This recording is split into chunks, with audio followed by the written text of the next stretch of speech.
자, 모두 들어오십시오. 지금 어디서 시청하고 계신지 알려주십시오.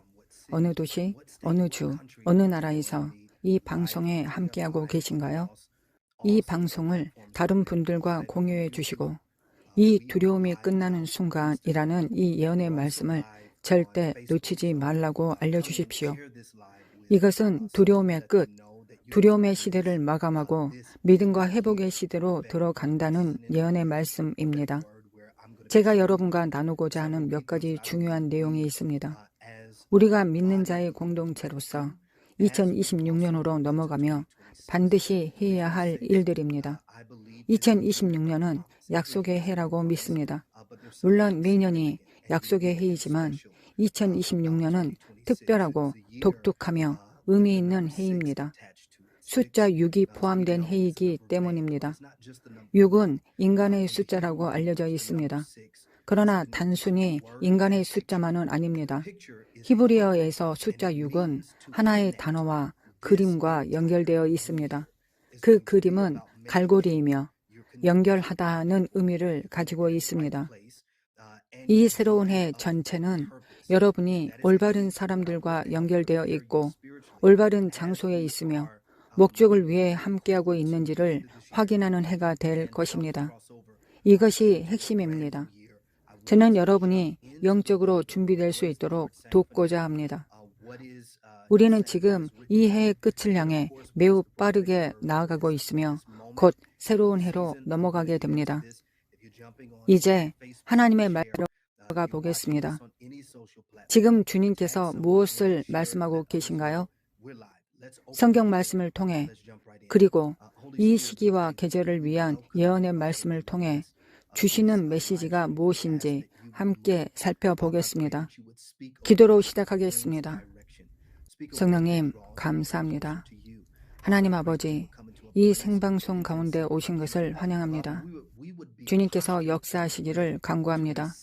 하나님 아버지, 방향을 제시하는 말씀을 주시기를 기도합니다. 사람들을 주님께 더 가까이 이끄는 말씀을 주시옵소서.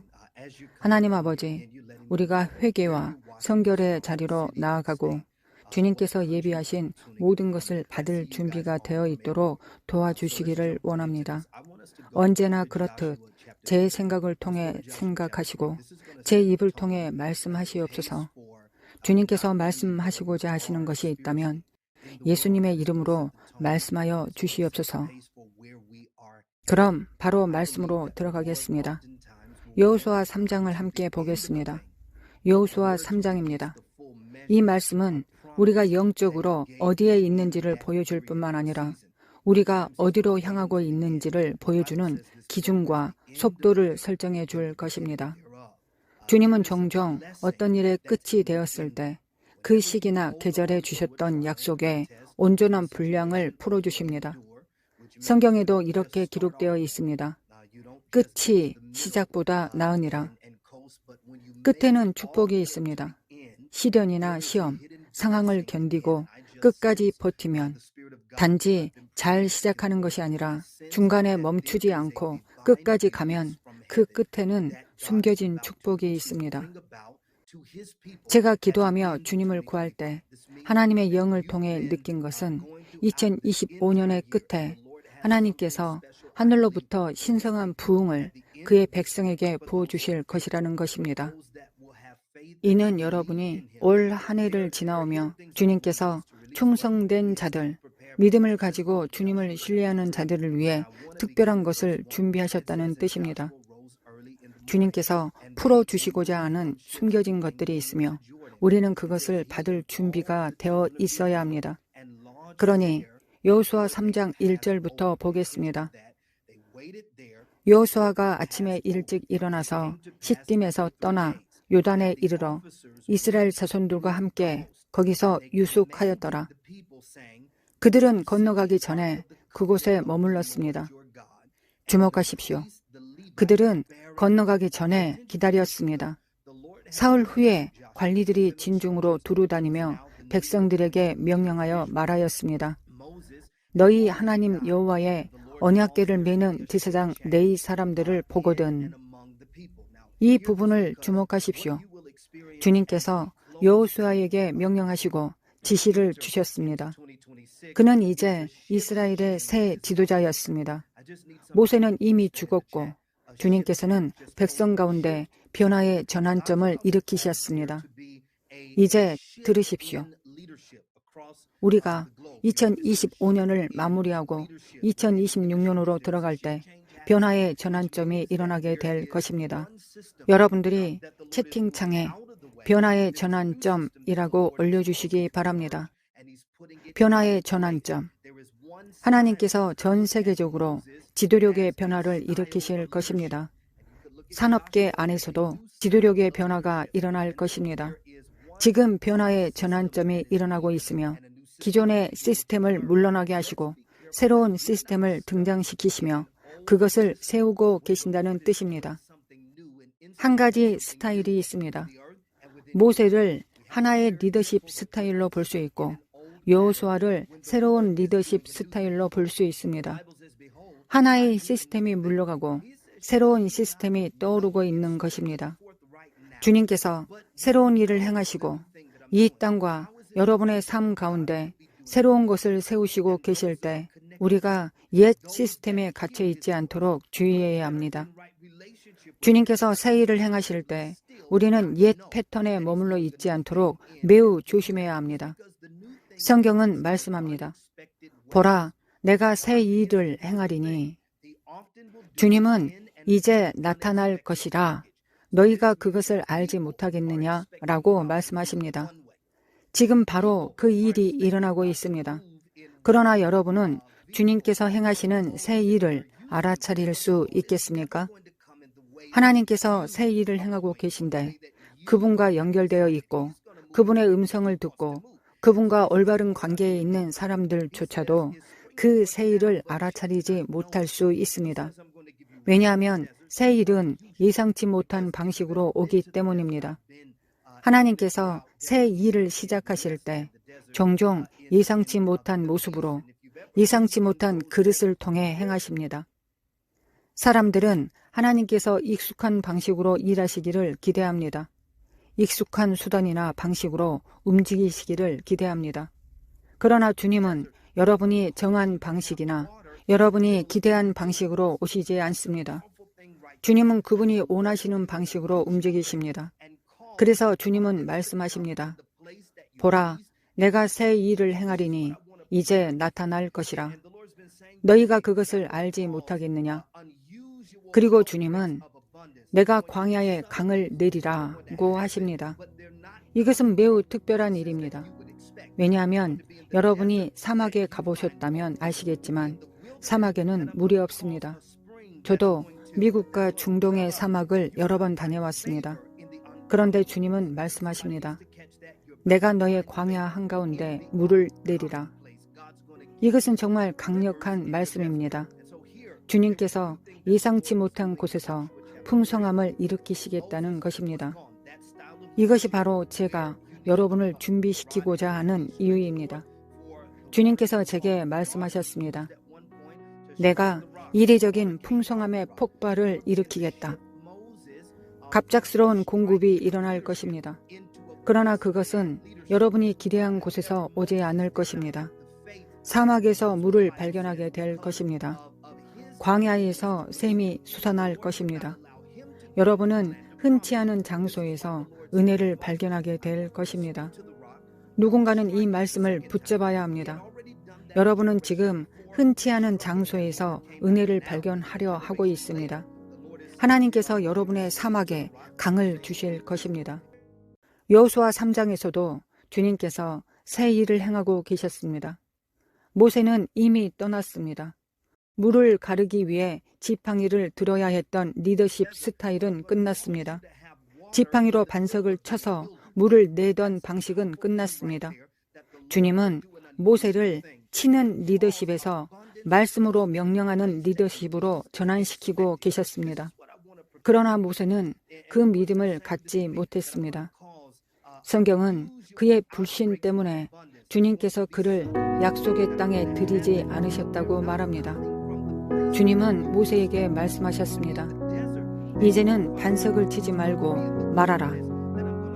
이전 세대에는 반석을 쳐서 물이 나왔습니다.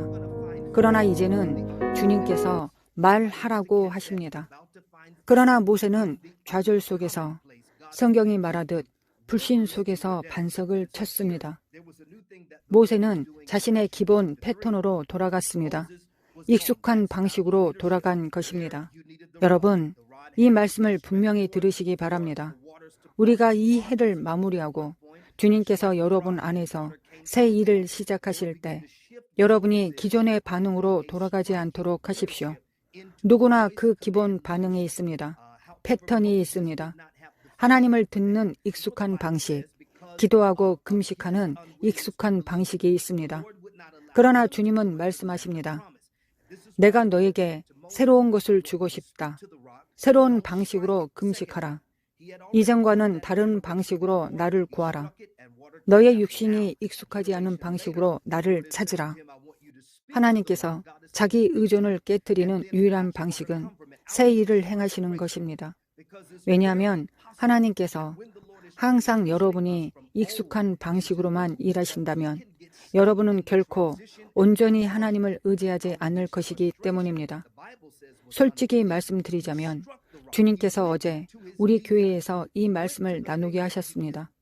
주님은 저를 이 과정을 통해 이끄셨습니다. 우리는 종종 통제라는 문제를 겪습니다. 우리가 통제할 수 없을 때 무엇을 해야 할지 모릅니다. 당황하고 흔들리고 자기 방식대로 하려 합니다. 그러나 믿음의 본질은 인간의 통제를 벗어난 영역에서 작동하는 것입니다.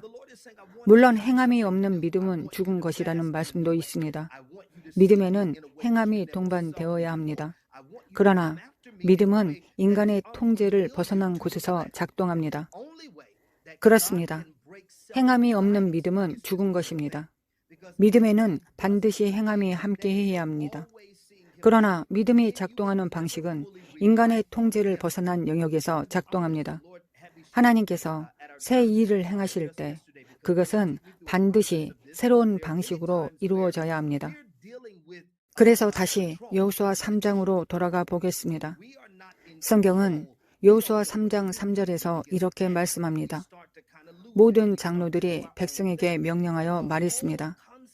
너희가 여호와의 언약궤를 볼 때, 언약궤는 주님의 영광을 상징합니다.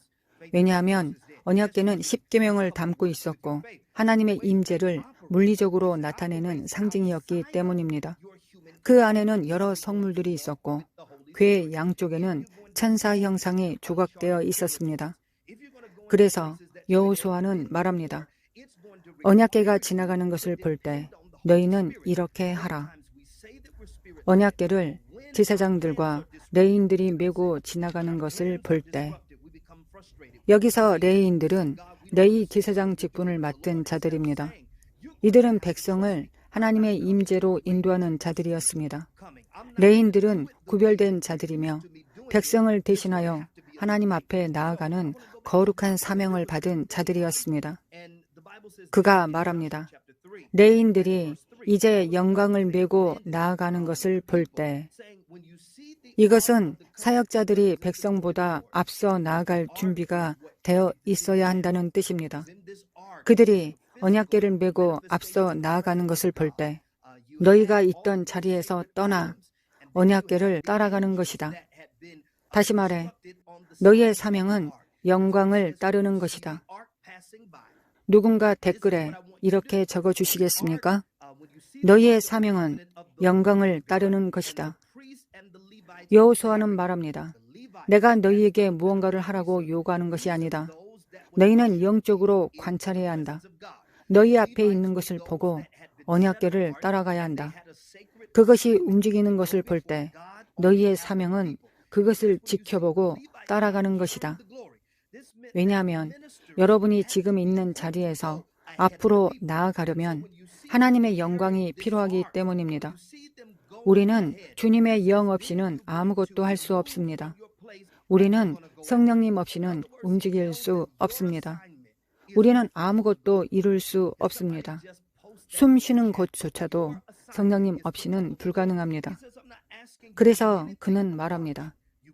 하나님의 영을 상징하는 이 언약궤가 움직이기 시작하는 것을 볼 때 너희는 그것을 따라가야 한다. 그런데 지금 너무 많은 사람들이 군중과 유행을 따라가고 있습니다. 누군가가 어떤 일을 하는 것을 보면 아, 저건 효과가 있네. 나도 저걸 해야겠다. 라고 말합니다. 누군가가 어떤 일을 해서 사람들의 관심을 끌고 있는 것을 보면 나도 저걸 해야겠다. 라고 생각합니다. 하지만 하나님께서 여러분에게 주시는 설계도, 청사진을 따라야 할 때가 있습니다. 친구가 하는 것을 따라갈 수 없습니다. 여러분이 존경하는 사람이 하는 것을 따라갈 수 없습니다. 여러분은 언약궤를 따라가야 합니다. 우리가 지금까지 있었던 시스템에서 벗어나 하나님께서 행하시는 새 일로 넘어가기 위해서는 하나님의 영광을 따라가야 합니다. 이 말씀을 마음에 깊이 새기시기를 바랍니다. 여호수아 3장 3절에서 그는 이렇게 말합니다. 너희가 언약궤가 움직이는 것을 보고 그것을 메고 있는 레위 제사장들을 볼 때 이들은 예배와 찬양 가운데 나아가는 자들입니다. 그것을 볼 때 너희는 너희가 있던 자리에서 떠나 언약궤를 따라가야 한다. 그리고 4절에서는 이렇게 말합니다. 그러나 너희와 그것 사이에는 거리를 두어야 한다. 여호수아는 말합니다. 너희는 하나님의 임재를 경외해야 한다. 이 언약궤와 너무 익숙해져서는 안 됩니다. 너무 가까이 다가가서는 안 됩니다. 왜냐하면 하나님의 임재는 너무나 강력하기 때문에 만약 그것을 만지게 되면 해를 입을 수도 있기 때문입니다. 그래서 여호수아는 말합니다. 너희는 그것과 약 2000규빗의 거리를 두어라. 2000규빗입니다. 성경에서 숫자 2는 매우 중요한 의미를 가지고 있습니다. 하나님께서 숫자를 사용하실 때는 아무 숫자나 사용하시는 것이 아닙니다. 그 숫자는 중요한 의미가 담겨 있습니다. 물론 원수는 그것을 왜곡하고 변질시키려 합니다.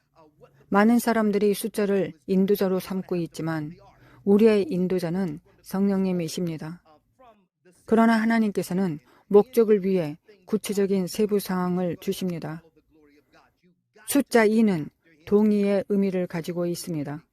그러나 단순히 동의만을 의미하는 것이 아닙니다. 히브리어에서 숫자 2는 집을 의미합니다. 문자 그대로 집의 그림입니다. 함께 모이는 것, 연합을 뜻합니다. 그래서 여기서 2000이라는 숫자는 여러분이 언약궤 뒤에서 2000 보폭 또는 규빗만큼 떨어져 있어야 한다는 뜻입니다. 이것은 여러분이 언약궤와 하나님의 영광과 동반자 관계에 들어간다는 의미입니다. 그러나 동시에 그것을 경외해야 한다는 뜻입니다. 이 문맥에서 2000은 동반자 관계를 의미합니다. 다시 한번 말씀드립니다. 여러분은 다가오는 해에 누구와 무엇을 동반할 것인지 매우 신중해야 합니다. 아무 것과 동반하지 마십시오. 아무 사람과나 동반하지 마십시오. 반드시 올바른 사람들과 연결되어 있는지 확인해야 합니다. 여러분 중 일부는 곧 친구 관계에서 흔들림을 경험하게 될 것입니다. 주님께서 여러분의 인간 관계에 흔들림을 일으키실 것입니다. 여러분이 익숙해진 사람들과의 관계에 흔들림을 허락하실 것입니다. 왜냐하면 주님께서 지금 여러분과 연결된 사람들을 검증하고 계시며 동시에 여러분 자신도 검증하고 계시기 때문입니다. 그러므로 반드시 뜻을 같이 하는 사람들과 연결되어 있어야 합니다. 이제 개인적인 드러남의 시기를 맞이할 준비를 하십시오. 지금부터 연말까지 사람들의 마음이 드러나기 시작할 것입니다. 여러분이 연결 있는 사람들 중 일부의 마음이 드러날 것입니다. 이것은 그들과 완전히 관계를 끊어야 한다는 뜻은 아닙니다. 그러나 일부는 동의의 영역에서 분리될 것입니다. 왜냐하면 그들의 마음이 드러났고 생각이 드러났으며 나에 대한 그들의 의도가 드러났기 때문입니다. 그래서 더 이상 영적인 차원에서 그들과 동반할 수 없습니다. 사랑을 베풀 수는 있습니다. 가능한 한 그들을 도울 수는 있습니다. 그러나 동의할 수는 없습니다. 성경은 말씀합니다. 두 사람이 뜻을 같이 하지 않으면 어찌 함께 걸을 수 있겠느냐. 여러분이 누군가와 동반하거나 언약을 맺을 때, 조직과 언약을 맺을 때, 사명과 언약을 맺을 때, 그 안에 있는 것이 여러분의 삶으로 흘러들어올 수 있는 자유롭고 열린 문이 생깁니다. 그러므로 누구와 동반하는지 조심하십시오. 영적인 차원에서 무엇과 연결되는지 신중하게 판단하십시오. 이것이 바로 주님께서 지금 행하고 계신 일입니다. 여러분 중 많은 분들은 이미 이 일이 시작되었을 것입니다.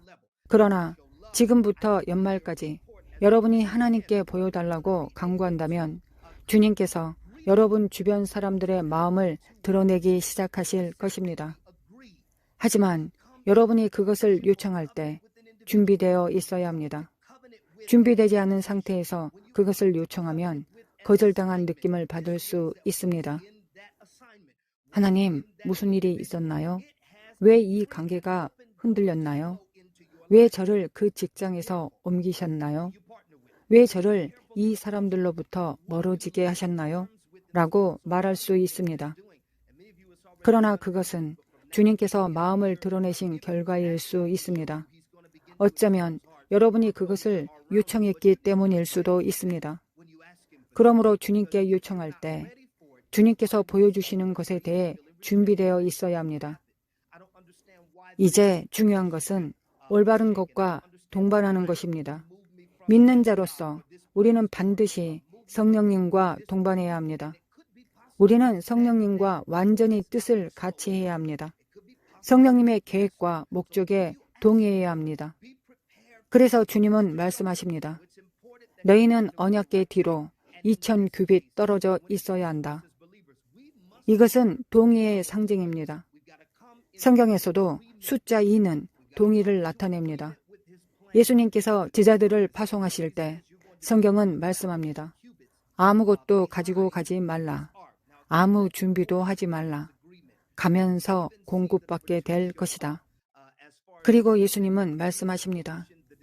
어느 집에 들어가거든 여기서도 숫자 2는 집, 동반자 관계, 관계를 상징합니다.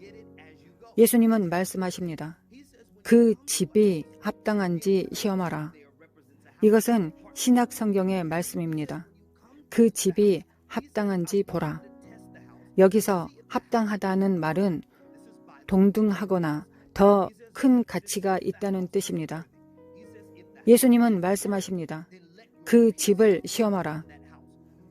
집이란 무엇입니까? 그것은 모든 관계입니다. 모든 동반자 관계입니다.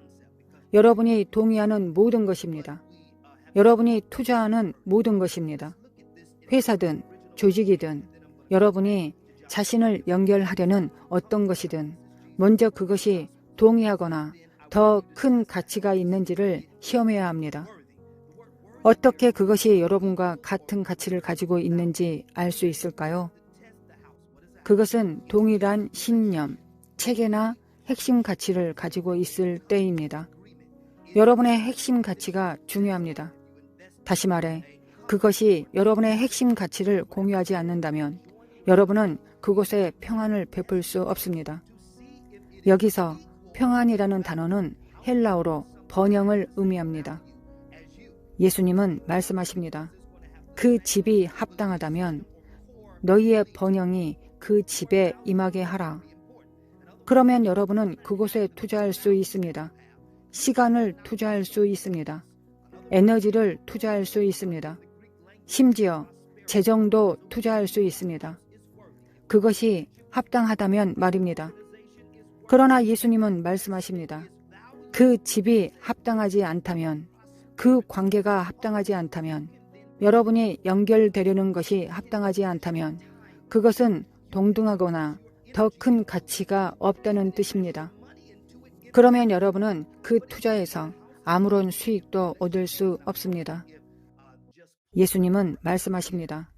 그 집이 합당하다면 너희의 번영이 그 집에 임하게 하라. 그러면 여러분은 그곳에 투자할 수 있습니다. 시간을 투자할 수 있습니다. 에너지를 투자할 수 있습니다. 심지어 재정도 투자할 수 있습니다. 그것이 합당하다면 말입니다. 그러나 예수님은 말씀하십니다.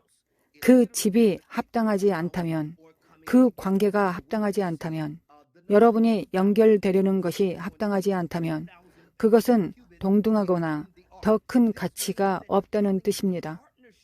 그러면 여러분은 그 투자에서 아무런 수익도 얻을 수 없습니다. 그때 할 수 있는 유일한 일은 발의 먼지를 털어내는 것입니다. 왜일까요? 발의 먼지를 턴다는 개념은 고대 시대의 관용구와 비슷합니다. 어떤 의미를 담은 표현입니다. 고대 근동 지역에서는 사람들이 흙길을 걸어야 했습니다. 그래서 발에는 흙과 먼지가 묻었습니다. 집에 들어갈 때는 발을 씻는 의식이 있었습니다. 그런데 성경은 말합니다. 그 집이 합당하지 않다면 발의 먼지를 털고 계속 나아가라. 여러분 중 일부는 어떤 집이 합당하지 않다는 것을 발견하셨습니다. 여러분은 어떤 관계가 더 이상 가치 없다는 것을 알게 되었습니다. 여러분이 속해 있던 조직이 더 이상 가치 없다는 것을 알게 되었습니다. 그런데 발의 먼지를 털어내는 대신 그 가치에 대해 울고만 있었습니다. 털어내는 대신 그 투자 가치가 없다는 사실에 대해 울고 있었습니다. 하나님, 왜 이것을 내가 원하는 가치로 만들어 주시지 않습니까? 라고 말하며 서 있었습니다. 하지만 여러분이 어떤 것, 어떤 사람, 어떤 상황을 자신이 원하는 모습으로 만들기 위해 시간과 에너지를 낭비하고 있을 때 주님은 말씀하십니다. 만약 다음 단계로 나아가지 않으면 너는 그 상황 속에 갇혀 아무런 열매도 얻지 못할 것이다. 그러니 여러분들은 채팅창에 이렇게 적어야 합니다. 먼지를 털어내십시오. 발의 먼지를 털어내야 합니다. 사람들을 사랑하십시오. 하나님께서 여러분에게 보내신 사람들, 여러분이 만나는 사람들을 사랑하십시오. 그러나 하나님께서 여러분에게 가치 없는 상황, 장소, 관계에 머물라고 명령하신 적은 없습니다. 그러므로 먼지를 털어내고 계속 나아가야 합니다. 이것은 여러분이 반드시 알아야 할 중요한 사실입니다. 여러분의 시간과 에너지를 절약해 줄 것입니다. 많은 고통과 마음의 상처를 피하게 해줄 것입니다. 어떤 사람, 장소, 사물에 투자하기 전에 반드시 그것을 시험해 보십시오. 검증하십시오. 그것이 여러분과 동등한 가치가 있는지, 가치 체계가 같은지를 확인하십시오. 만약 여러분이 그것과 같은 페이지에 있지 않다는 것을 안다면 그것이 바뀌기를 기다리며 시간을 낭비하지 마십시오. 앞으로 나아가야 합니다. 이 말씀은 지금 누군가에게 주시는 말씀이라고 느껴집니다. 이제 곧 여러분에게 2025년이 끝나기 전에 해야 할 7가지를 말씀드릴 것입니다. 하지만 먼저 여호수아 3장으로 다시 돌아가 보겠습니다. 4절을 다시 보십시오. 너희는 언약궤 뒤로 2000규빗 떨어져 있으라. 가까이 가지 말라. 그래야 너희가 가야 할 길을 알게 될 것이다. 주님은 말씀하십니다. 너희는 뒤에서 지켜보아야 한다. 왜냐하면 너희는 전에 이 길을 지나간 적이 없기 때문이다. 하나님께서 여러분을 인도하시려는 길은 여러분이 전에 가본 적이 없는 길입니다. 여러분의 영혼과 영 안에서 뭔가 다르게 느껴지는 이유, 뭔가 어긋난 것처럼 느껴지는 이유는 바로 이 때문입니다. 여러분은 전에 이 길을 가본 적이 없습니다. 비교할 수 있는 것이 없습니다. 이전의 장과 비교할 수 없습니다. 하나님께서 지금 여러분의 삶 가운데 행하시려는 일은 여러분이 전에 본 적이 없습니다. 2년 전의 상황과도 비교할 수 없습니다. 하나님께서 지금 여러분에게 행하시려는 일은 여러분이 전에 경험한 적이 없습니다. 그러므로 여러분은 전에 이 길을 가본 적이 없습니다. 이 길을 지나가기 위해서는 반드시 성령님의 인도하심을 따라야 합니다. 성령님을 주의 깊게 지켜보아야 합니다. 왜냐하면 주님께서 여러분을 인도하시려는 방향은 익숙하지 않기 때문입니다. 성령님의 움직임을 놓치면 길을 잃게 됩니다. 이것은 여러분에게 익숙한 길이 아닙니다. 주님은 지금 우리를 미지의 영역으로 인도하고 계십니다. 여러분은 미지의 영역으로 들어갈 준비가 되어 있습니까? 전에 가본 적 없는 방식으로 움직일 준비가 되어 있습니까? 우리는 늘 하나님께 새 일을 행해 달라고 기도합니다. 그러나 그것이 실제로 다가오면 우리는 두려워합니다. 하나님께 새 문을 열어달라고 기도하지만 그 문이 열리면 우리는 당황하고 두려워합니다. 이게 뭘까? 라고 말하며 불평하기 시작합니다. 왜냐하면 우리는 그것이 무엇인지 이해하지 못하기 때문입니다. 그러나 하나님께서 지금 여러분에게 행하시려는 일은 여러분이 전에 가본 적이 없는 길입니다. 여러분의 눈이 본 적이 없습니다. 귀가 들은 적이 없습니다. 마음에 떠오른 적도 없습니다. 지금 생방송으로 시청하고 계신 거의 10,000명의 여러분, 하나님께서 행하시려는 일은 여러분의 생각을 뛰어넘는 것입니다. 여러분의 마음은 하나님께서 하실 일을 상상해 본 적이 없습니다. 귀는 들어본 적이 없습니다. 마음은 받아본 적이 없습니다. 그러므로 주님은 말씀하십니다. 지켜보아야 한다. 제 표현으로 말씀드리자면 지켜보아야 한다. 왜냐하면 너는 전에 이 길을 지나간 적이 없기 때문이다. 누군가 이 말씀에 공감하실 것입니다. 여러분은 지금 성령님께서 인도하시는 길에 서 있습니다. 여러분은 그것을 느끼고 있습니다. 그것을 감지하고 있습니다. 여러분의 영적 여정에서 지금 가고 있는 길은 전에 가본 적이 없습니다. 여러분의 커리어가 변화하고 있는 방향도 전에 가본 적이 없습니다. 본 적도 없습니다. 이제 믿음과 신뢰가 작동해야 할 때입니다. 하나님의 의도를 알 수 없을 때에도 하나님을 신뢰해야 합니다. 어디로 인도하시는지 확신할 수 없을 때에도 하나님을 신뢰해야 합니다. 완전히 알지 못할 때에도 하나님을 믿어야 합니다. 이것이 바로 믿음입니다. 이제 여호수아가 백성에게 말합니다. 이것이 제가 말씀드리고 싶었던 부분입니다. 여호수아는 백성에게 말합니다. 너희는 자신을 성결하게 하라. 이제 여러분에게 7가지를 말씀드릴 것입니다. 그 첫 번째가 바로 이것입니다. 2025년이 끝나기 전에 우리가 해야 할 일입니다. 하나님께서 그의 백성의 삶 가운데서 행하시려는 여러 가지 일이 있습니다. 그중 일부를 지금 여러분과 나누겠습니다. 여호수아는 말합니다. 너희는 자신을 성결하게 하라. 여기서 성결하게 하다는 말은 매우 중요합니다. 히브리어로는 카다쉬라는 단어입니다. 이 단어는 깨끗하게 하다, 정결하게 하다를 의미합니다. 자신을 성결하게 하십시오. 말씀의 물로 마음을 깨끗하게 하십시오. 우리가 붙들고 있는 것들, 죄나 무거운 짐이 있다면 회개하고 그것들을 내려놓으십시오. 자신을 깨끗하게 하십시오. 누군가 채팅창에 이렇게 적어주십시오. 자신을 깨끗하게 하라. 영적으로, 감정적으로 자신을 깨끗하게 하십시오. 마음과 영혼에 영적 혼란이 있다면, 하나님께 순종하지 않는 삶의 부분이 있다면 회개하고 그것을 제거하십시오. 마음에서 제거하십시오. 자신을 깨끗하게 하십시오. 이 단어는 정결하게 하다라는 뜻일 뿐만 아니라 임명하다는 뜻도 있습니다. 자신을 깨끗하게 한 후에는 임명해야 합니다. 임명하다는 것은 목적을 부여하다는 뜻입니다. 자신을 성결하게 할 때 삶의 모든 영역에 목적과 의미를 부여하게 됩니다. 여러분의 하루하루에 목적을 부여하게 됩니다. 하나님을 찾기 위해 시간을 따로 떼어 놓아야 할 때가 있습니다. 하나님께서 여러분의 영에 심어준 것들을 실행하기 위해 시간을 따로 떼어 놓아야 할 때가 있습니다. 이것이 바로 성결의 과정에서 임명하다는 의미입니다.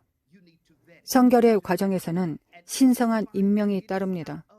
하나님께서 여러분의 삶에 가져다 주시는 모든 것은 평범하지 않습니다. 성령님께서 여러분의 삶에 가져다 주시는 모든 것, 여러분의 손에 맡기시는 모든 사명은 거룩합니다. 그러므로 하나님께서 주시는 방식대로 그것을 임명해야 합니다. 만약 여러분이 삶의 것들에 목적과 의미를 부여하지 않는다면 그것은 성결하게 하지 않는 것입니다. 자신을 성결하게 할 때 삶의 모든 것에 목적을 부여하게 됩니다. 내 삶에 들어오는 모든 돈에도 목적을 부여해야 합니다. 누군가를 돕기 위한 것인지, 저축을 위한 것인지, 어떤 목적이든지 간에 하나님께서 내 삶에 가져다 주시는 모든 것에 우리는 목적을 부여해야 합니다. 카다시라는 히브리어 단어는 단순히 깨끗하게 한다는 뜻만이 아닙니다. 임명하다는 뜻만이 아닙니다. 성별하다는 의미도 있습니다. 자신을 성별하십시오.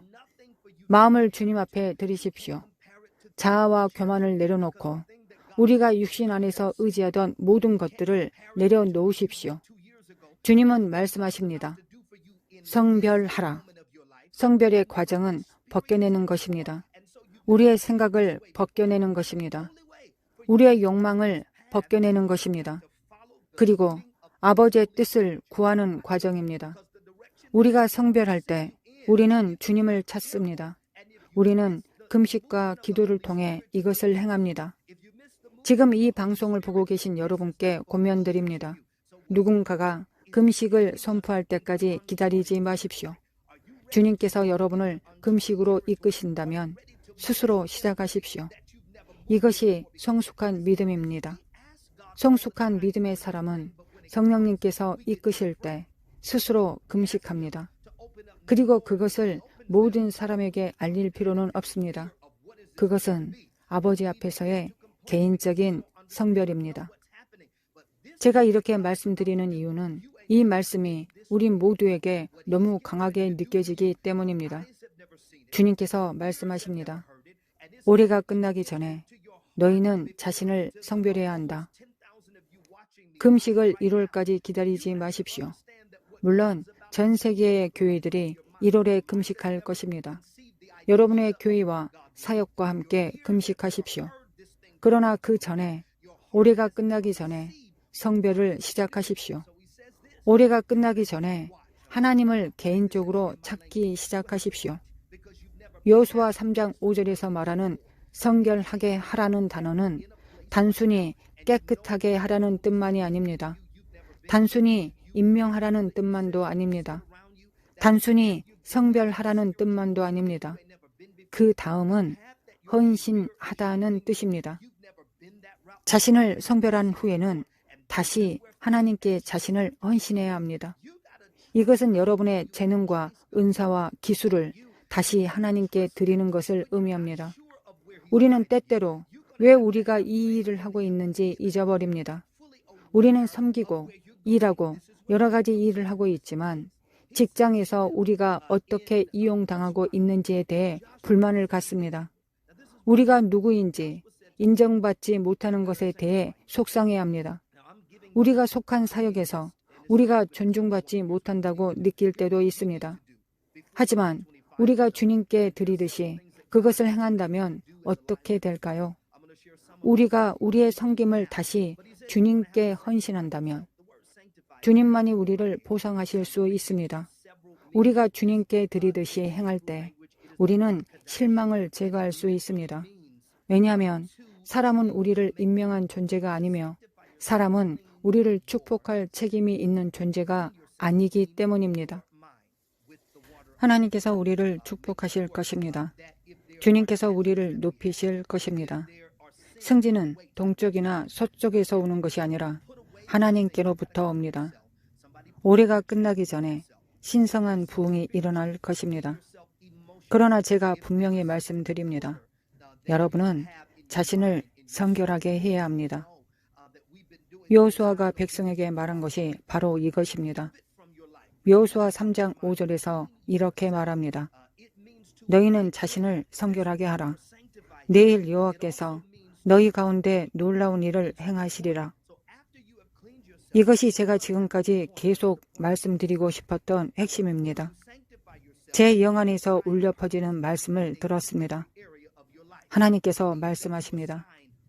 내가 놀라운 일을 행하리라. 여러분은 지금 표적과 기사와 기적의 시기로 들어가고 있습니다. 여러분은 하나님께서 여러분의 삶 가운데 표적과 기사와 기적을 행하시는 것을 보게 될 시기로 들어가고 있습니다. 우리는 이것을 전 세계적으로 보게 될 것입니다. 지난주에 하늘이 빛으로 물든 것을 보았습니다. 성경은 말씀합니다. 하늘과 땅에 표적을 주시리라. 여러분은 곧 땅에서 실제로 일어나는 현상을 보게 될 것입니다.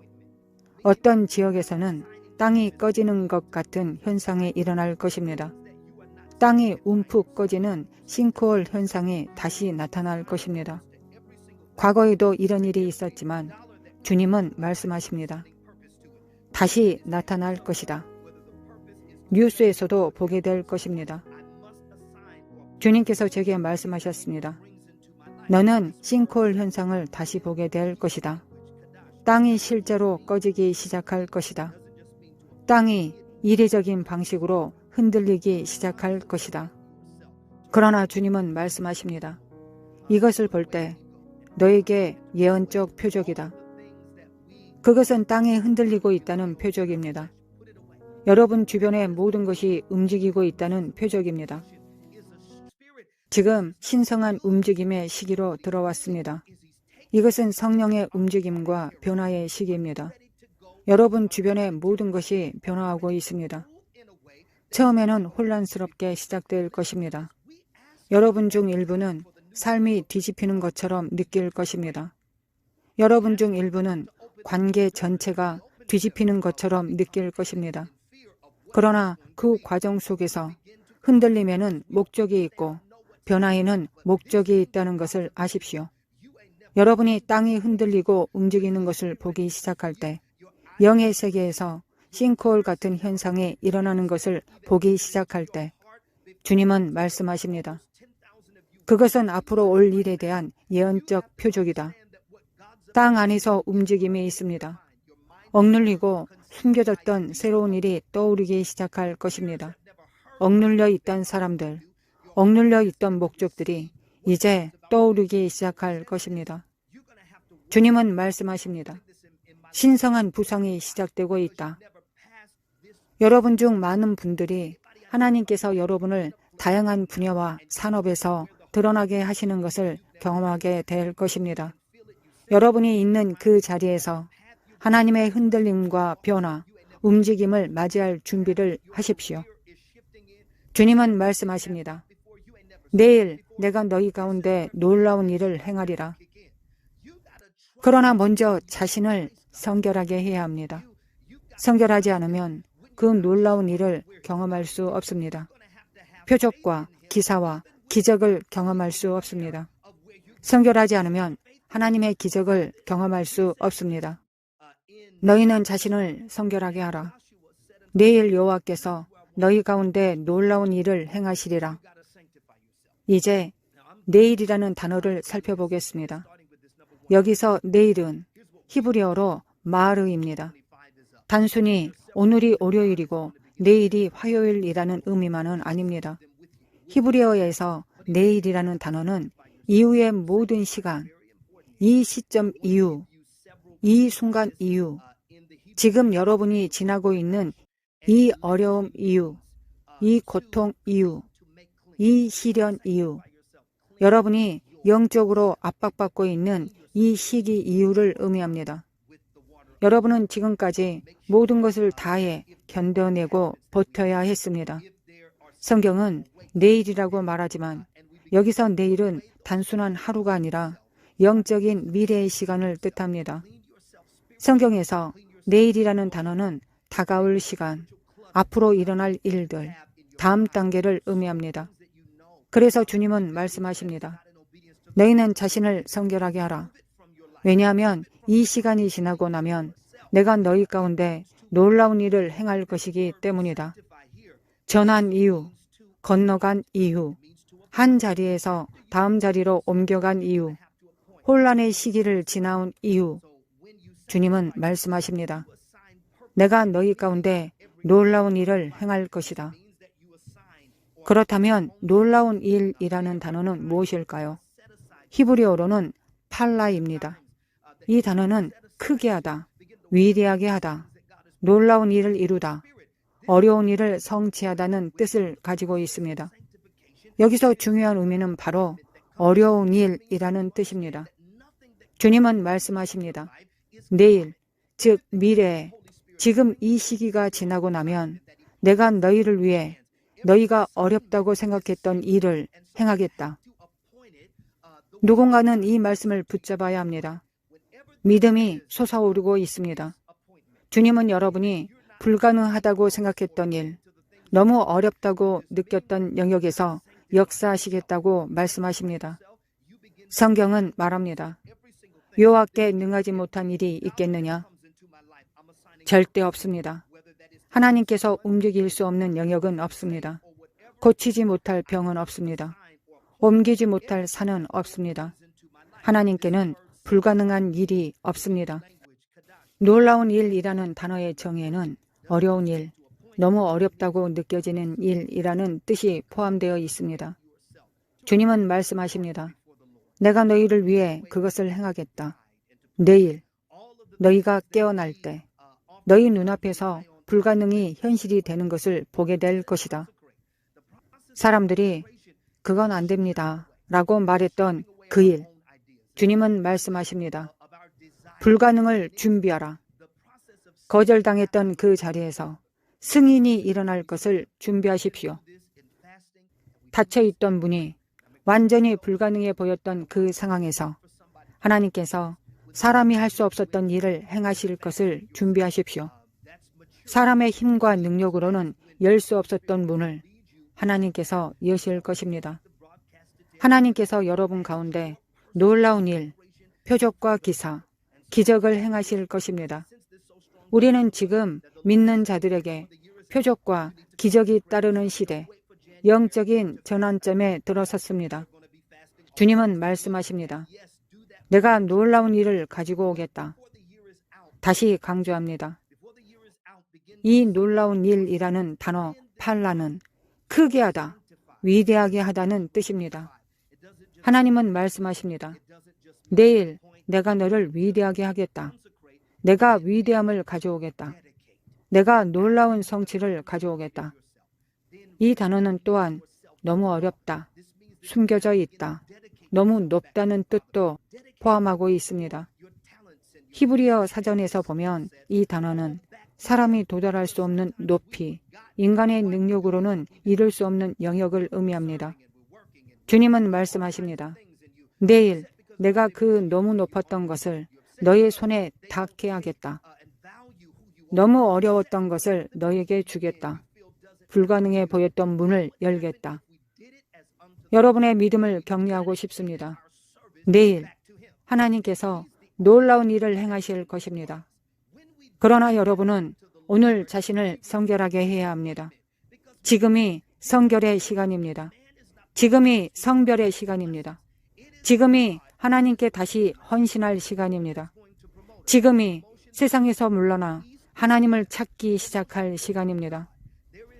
주님은 말씀하십니다. 내일 내가 놀라운 일을 행하겠다. 위대함을 가져오겠다. 너무 어렵다고 느꼈던 일을 이루겠다. 놀라운 것들을 주겠다. 성취를 주겠다. 너무 높고 닿을 수 없었던 것을 너희 손에 닿게 하겠다. 숨겨졌던 것들을 너의 영 안에서 드러내겠다. 이 단어는 또한 기적, 행하다, 구별하다, 위대하게 하다, 놀라운 일을 이루다는 뜻도 가지고 있습니다. 저의 믿음이 점점 더 커지고 있습니다. 이 말씀을 읽고 여러분에게 가르치면서 제 안에 믿음이 자라고 있다는 것을 느낍니다. 이제 마무리해야겠지만 꼭 들으십시오. 우리는 때때로 너무 안주하려고 합니다. 그런데 주님은 말씀하십니다. 나는 너를 위해 더 많은 것을 준비했다. 하나님께서 여러분에게 더 많은 것을 주시고자 하실 때 여러분의 편안함을 흔드셔서 그것을 이루십니다. 여러분은 그 직장에서 너무 편안해졌습니다. 그래서 그 직장이 이제 혼란을 일으키고 있습니다. 여러분은 지금 있는 자리에서 너무 안주하고 있었습니다. 그래서 주님은 여러분의 환경이 여러분의 편안함을 흔들도록 허락하셨습니다. 왜냐하면 여러분이 더 많은 것을 향해 나아가도록 하기 위해서입니다. 여러분은 지금의 재정 수준에서 너무 편안해졌습니다.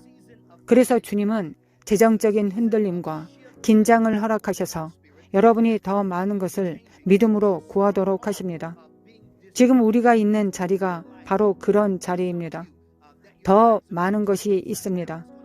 여러분은 지금 더 많은 것이라는 장소로 들어가려 하고 있습니다.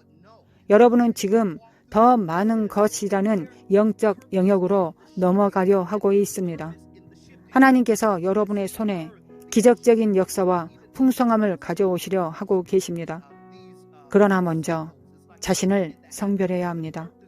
먼저 자신을 성결하게 해야 합니다. 아버지와 다시 정렬되어야 합니다. 우리는 하나님의 뜻과 다시 정렬되어져야 합니다. 하나님의 뜻 밖에 있으면서 축복을 기대할 수는 없습니다. 하나님의 뜻과 사명 밖에 있으면서 부흥을 기대할 수는 없습니다. 그러므로 오늘은 우리가 이렇게 고백하는 날입니다. 하나님, 제가 회개합니다. 주님, 용서를 구합니다. 저를 주님으로부터 멀어지게 했던 것들을 내려놓고 다시 주님과 정렬되기를 원합니다. 그 순종의 결정, 지금 여러분이 내리는 그 순종의 결정은 때로는 큰 일이 아니라 작은 일에서 시작됩니다.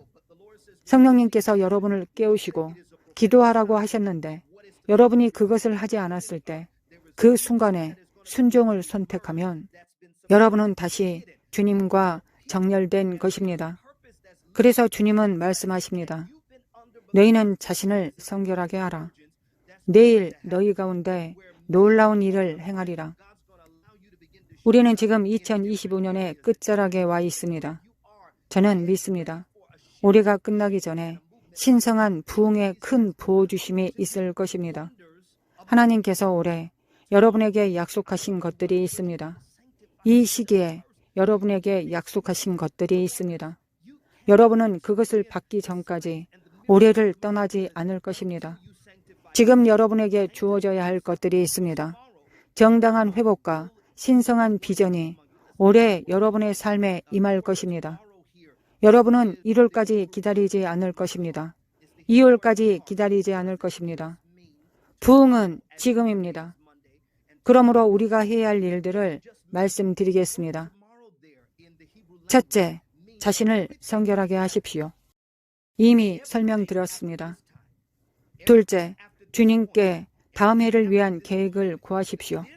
지금 시작해야 합니다. 2026년이 시작된 후에 구하는 것이 아니라 지금부터 시작해야 합니다. 주님께서 여러분의 영에 말씀하시는 것들을 적어두십시오.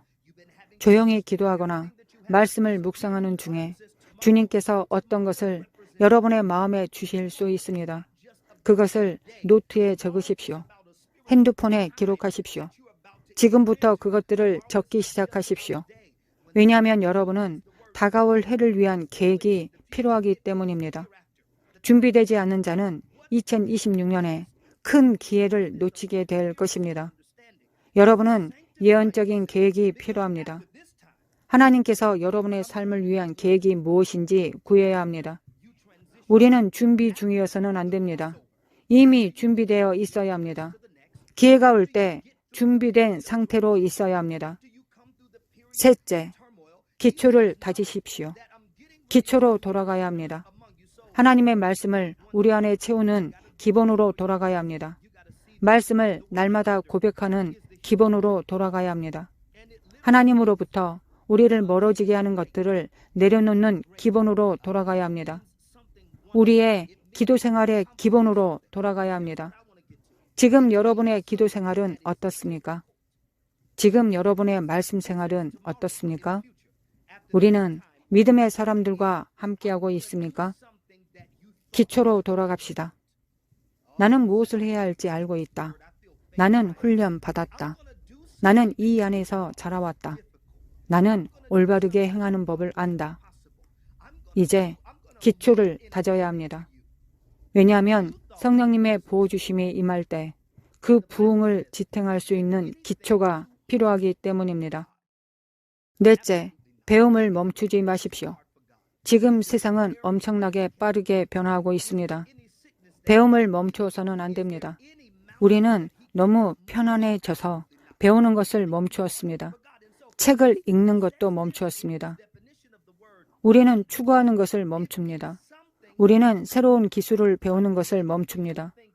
그래서 네 번째는 여러분이 스스로에게 도전하여 새로운 기술을 배워야 한다는 것입니다. 지금 시작하십시오. 2026년과 그 이후에 어떤 기술이 필요하게 될지를 연구하고 하나님께 구하십시오. 세상은 변하고 있습니다. 우리는 이미 인공지능의 시대로 넘어왔습니다. 저는 여러분에게 그것에 대해 가르쳤고 주님의 말씀을 전하기 시작했습니다. 이제 우리는 새로운 기술을 배워야 합니다. 스스로에게 도전하십시오. 이전에 배우지 않았던 것, 알지 못했던 것을 배우는데 도전하십시오. 왜냐하면 그것은 하나님께서 이미 여러분에게 주신 기술들과 함께 유용하게 쓰일 것이기 때문입니다. 왜 기술을 확장하고 생산성을 높이는 것이 중요할까요? 성경은 달란트에 비유해서 그것을 말씀합니다. 달란트에 비유해서 자신의 달란트를 사용하지 않는 사람들은 단 하나만 가지고 있었지만 그것을 사용하거나 투자하는 대신 땅에 묻었습니다. 즉, 그것을 숨긴 것입니다. 보호하기 위해 숨겼습니다. 그러나 그것을 숨겼기 때문에 자신의 달란트를 사용한 다른 사람들에게 주인이 그들의 것을 더해 주었습니다. 하지만 성경은 그 달란트를 숨긴 사람을 악한 종이라고 말합니다. 하나님 앞에 착한 자들은 달란트를 사용하고 있다는 뜻입니다. 그러나 어떤 믿는 자들은 성경이 악하다고 부르는 자들입니다. 그들이 믿음의 자녀들이지만 그들은 악합니다. 왜냐하면 그들은 자신이 가진 것을 생산하거나 사용하지 않기 때문입니다. 악함이란 하나님의 계획과 목적을 따르지 않는 것입니다. 우리는 하나님의 형상대로 지음받았습니다. 우리는 생산하고 번식하도록 지음받았습니다. 우리는 가진 것을 사용하도록 지음받았습니다. 우리가 가진 것을 사용하지 않기로 선택할 때 그것은 주님께 악함이 됩니다.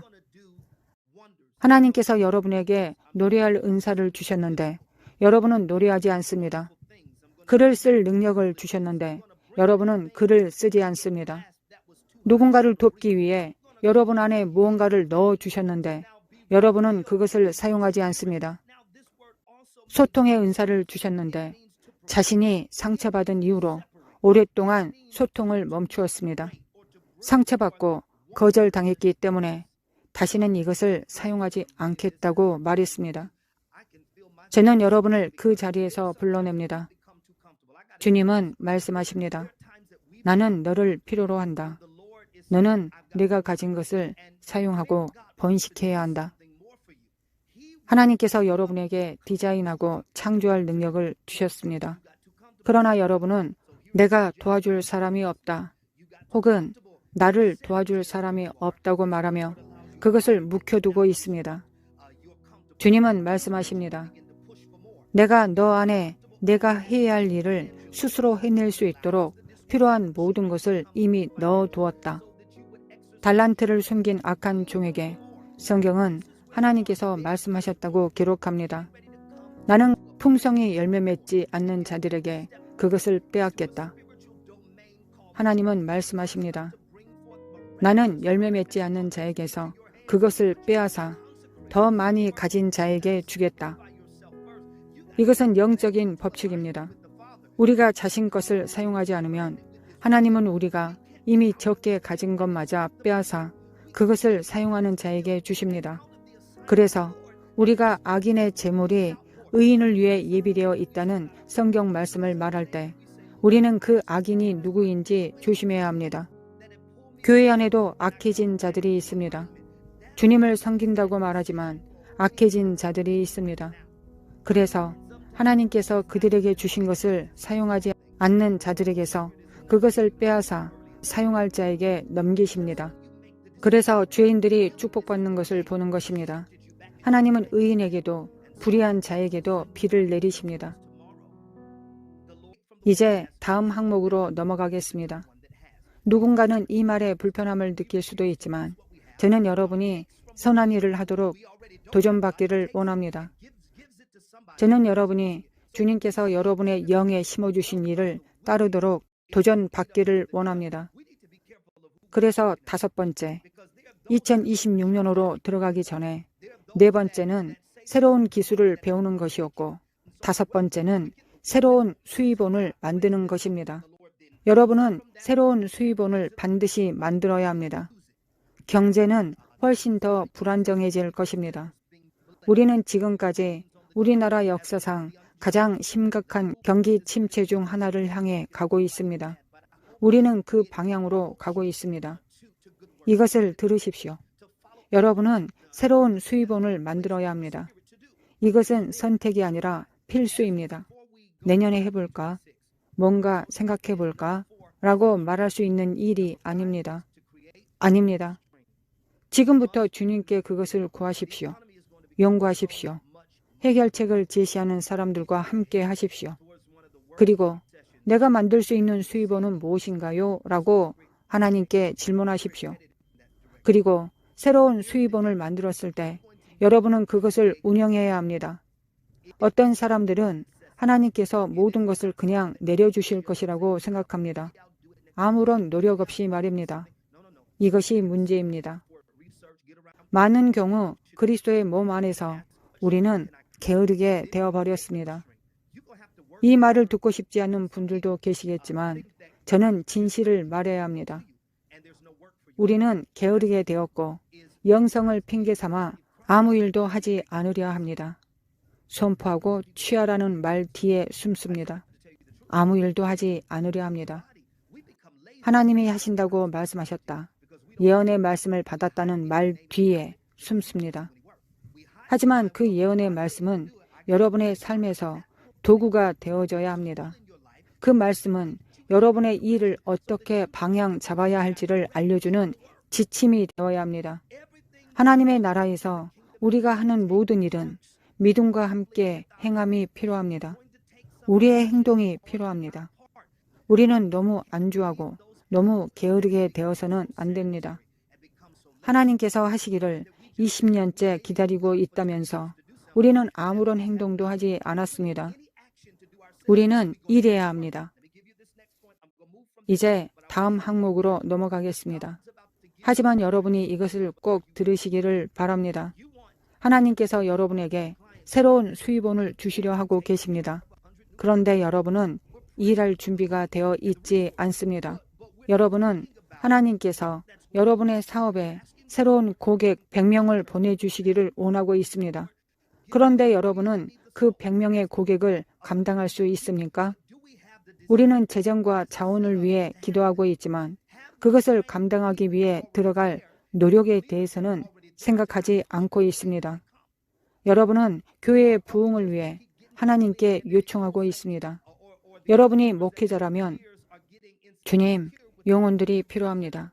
150명의 새 성도들을 보내주십시오. 라고 기도하고 있을 것입니다. 그런데 그들을 위한 양육 과정은 준비되어 있습니까? 기존의 성도들, 이미 교회에 있는 믿는 자들은 새로 오는 사람들을 밀어내지 않도록 훈련되어 있습니까? 아니면 계속해서 사람들을 교회로 데려오고 있지만 오래된 성도들, 오랫동안 교회에 있던 사람들이 새 성도들에게 불안감을 느끼고 결국 그들을 밀어내고 있지는 않습니까? 우리는 하나님께 우리가 준비되어 있지 않는 것을 요청하고 있습니다. 준비하지 않은 것들을 요청하고 있습니다. 그래서 지금 말씀드립니다. 주님의 지침은 준비하라는 것입니다. 주님의 지침은 여러분 자신과 여러분의 환경을 하나님께서 여러분의 삶에 행하시려는 일에 맞게 준비하라는 것입니다. 새로운 수입원을 만드십시오. 하나님께서 많은 분들에게 새로운 수입원을 열어주시려 하고 계십니다. 그러나 그것은 여러분의 노력을 통해 이루어져야 합니다. 6번째, 여러분의 사명을 재정의하십시오. 누가, 무엇이 나의 사명인가? 모든 사람이 여러분의 사명의 대상은 아닙니다. 누군가 채팅창에 이렇게 적어주십시오. 모든 사람이 나의 사명은 아니다. 여러분은 이것을 들어야 합니다. 왜냐하면 여러분 중 일부는 모든 사람을 돕고자 하기 때문입니다. 그러나 여러분은 모든 사람을 도울 수 없습니다. 하나님께서는 여러분을 모든 사람에게 보내신 것이 아닙니다. 여러분은 자신이 누구에게 보내졌는지 알아야 합니다. 하나님께서 여러분을 새로운 영적 자리로 인도하시려 할 때 하나님은 여러분에게 사명을 보내십니다. 누군가를 여러분과 연결시켜 여러분이 그 사람에게 통로가 되어주도록 부어줄 수 있도록 하십니다. 그러나 원수는 하나님께서 하시는 모든 일을 모방합니다. 그래서 원수는 여러분을 혼란스럽게 하려고 할 때 가짜 사명, 거짓 사명을 보냅니다. 여러분이 자신의 사명을 모른다면 여러분의 부르심, 목적, 무엇을 해야 하는지, 누구와 함께 해야 하는지를 모른다면 속임수가 올 때, 거짓 사명이 올 때 그것은 여러분의 시간을 빼앗을 것입니다. 그들은 여러분들에게 빨아들이는 존재, 기생하는 존재가 되어버립니다. 그러므로 여러분은 자신의 사명을 알아야 합니다. 사명을 아는 방법은 하나님을 아는 것입니다. 하나님과 시간을 보내십시오. 주님의 임재 안에 들어가십시오. 그리고 이렇게 기도하십시오. 주님, 제 사명을 보여주십시오. 제가 누구에게 보내졌는지 보여주십시오. 저는 모든 사람에게 보내진 것이 아님을 압니다. 저를 누구에게 보내셨습니까? 그리고 누군가가 여러분의 사명이 아니라는 것을 알게 되면 그들을 사랑하고 축복하고 그들을 도울 수 있는 사람의 손에 기도로 맡기십시오. 그러나 여러분은 자신의 사명이 아닌 것과 연결되어서는 안 됩니다. 여러분은 나의 사명이 무엇인가를 재정의해야 합니다. 누가 나의 사명인가? 내가 시간을 어디에 써야 하는가?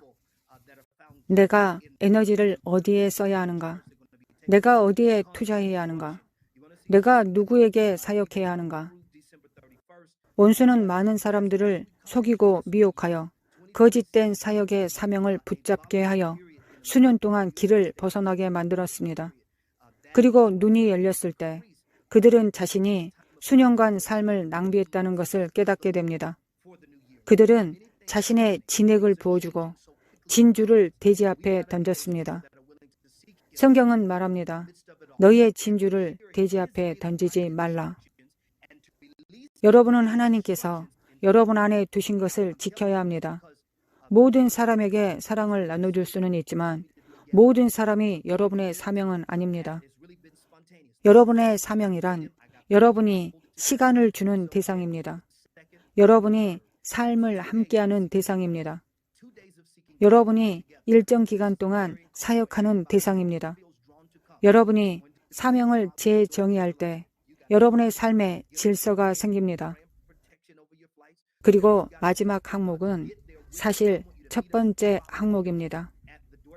7번째, 여러분은 이제 자신의 연결을 다시 점검해야 합니다. 나는 누구와 연결되어 있는가? 나는 누구와 연결되어야 하는가? 내 친구의 테두리는 어떤 모습인가? 내 관계의 영역은 어떤 모습인가? 여러분은 자신의 연결을 다시 점검해야 합니다. 여러분이 올바른 것, 올바른 사람들과 연결되어 있는지 확인해야 합니다. 올해가 끝나기 전에 저는 몇 가지 더 흔들림이 있을 것이라고 믿습니다. 영적으로 볼 때 국가 안에서도 12월 31일까지 흔들림이 일어날 것이 보입니다. 그러므로 정부나 국가 안에서 일어나는 일들에 대해 모든 것이 끝났다고 생각하지 마십시오. 저는 앞으로 몇 가지 더 흔들림이 일어날 것을 보았습니다. 정부 안에서도 몇 가지 더 드러남이 있을 것입니다. 여러분은 그것이 실제로 일어나는 것을 보게 될 것입니다. 뉴스에 보도될 것입니다. 중요한 폭로들이 드러날 것입니다. 주님께서 제게 말씀하셨습니다. 이 폭로들이 드러날 뿐만 아니라 그 안에서 유죄가 드러날 핵심 인물들이 실제로 기소되고 부패로 인해 체포될 것이라고 하셨습니다. 지금부터 12월 31일까지도 흔들림이 계속될 것입니다. 그리고 우리가 새해로 들어갈 때 2026년은 미국 안에서 격동의 시기가 될 것입니다. 그 격동은 점점 더 심화될 것입니다. 그러나 동시에 성별의 시간이 될 것입니다. 우리는 새해를 위해 주님을 구해야 합니다. 지금 많은 일들이 일어나고 있습니다. 우리 주변의 상황은 너무나 빠르게 변하고 있습니다. 우리는 그 가운데서도 주님을 구하고 주님의 신성한 지시를 듣고 그 지시를 이 땅에 선포할 수 있는 사람들이 되어야 합니다. 그리고 2025년을 마무리하며 2026년을 준비하며 여러분이 반드시 해야 할 7가지를 기억하십시오. 주님의 축복이 여러분 위에 임하시기를 기도합니다. 우리가 이 말씀을 듣고 자신을 성결하게 하며 회개하고 악한 길에서 떠나 마음을 다해 하나님을 구하게 되기를 기도합니다. 그리고 저는 기도합니다. 내일, 곧 다가올 미래에 하나님께서 우리 가운데 놀라운 일을 행하실 것입니다. 놀라운 일들이 솟아나게 될 것입니다. 표적과 기사와 기적이 예수님을 믿는 우리를 따르게 될 것입니다. 예수님의 이름으로 기도합니다. 아멘. 이제 여기서 마치겠습니다.